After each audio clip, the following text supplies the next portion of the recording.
Du 15 au 17 avril 2024, le Bénin accueille la 14e édition de l'Assemblée générale du Conseil ouest et centre africain pour la recherche et le développement agricole. Cette Assemblée générale intervient dans un contexte marqué par plusieurs crises dans le monde. Les assises de Cotonou offrent l'opportunité de définir le mécanisme pour accroître la collaboration avec le secteur privé dans toutes les stratégies de développement du secteur agricole en Afrique de l'Ouest et du Centre en vue d'atténuer l'impact du changement climatique sur l'agriculture. Au regard de la qualité des participants, je suis convaincu que vous parviendrez à des conclusions et recommandations pertinentes dont la mise en œuvre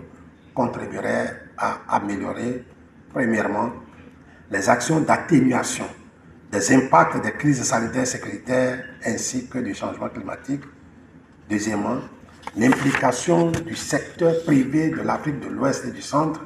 dans le développement et la valorisation des innovations pour promouvoir les chaînes de valeur ajoutée des filières agricoles porteuses de richesse et de croissance dans la région. Je voudrais d'ores et déjà vous rassurer que le Bénin ne ménagera aucun effort pour soutenir les initiatives de développement du secteur agricole.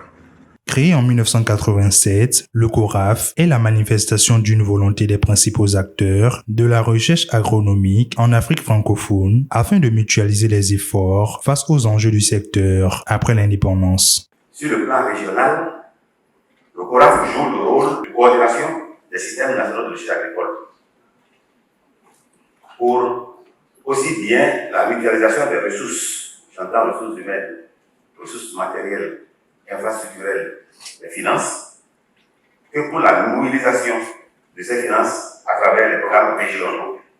et la mise à échelle des innovations générées. Dans cet engagement, la part de la recherche agricole reste encore à la traîne. C'est pourquoi j'abrite l'espoir que les réflexions que nous allons mener au cours des présentes assises sur l'implication du secteur privé dans la génération et la validation des efforts de recherche vont contribuer à améliorer le financement de la recherche agricole dans notre espace. Il est temps donc pour l'Afrique de baliser les voies de la transformation structurelle de l'agriculture africaine, car il est clair que l'agriculture est l'avenir de l'Afrique et l'Afrique est l'avenir de l'agriculture. Placé sous le thème « Accroître la collaboration avec le secteur privé en Afrique de l'Ouest et du Centre afin d'atténuer l'impact des crises climatiques, sanitaires et sécuritaires sur l'agriculture », la 14e édition du CORAF se veut être un moment de partage d'expériences en matière de mise en œuvre des plans nationaux d'adaptation aux variabilités et changements climatiques. Les énormes défis de la région, aggravés par ces crises, font appel à plus d'innovation dans les approches, plus de proactivité et d'anticipation pour mieux contribuer à la relance de l'économie de la région. Le CORAF aura un rôle plus que jamais important à jouer compte tenu donc de l'importance de la recherche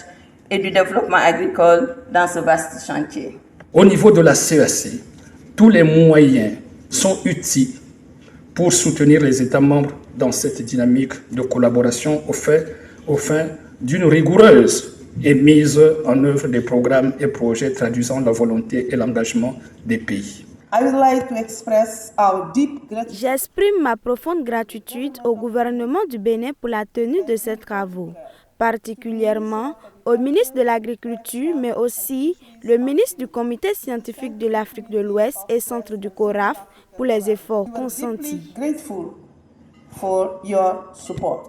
L'agriculture occupe une place de choix dans l'action gouvernementale au Bénin. La tenue de la 14e édition de l'Assemblée générale ordinaire du CORAF est la bienvenue afin de proposer des solutions aux réalités actuelles pour un secteur agricole beaucoup plus performant, gage d'une autosuffisance alimentaire.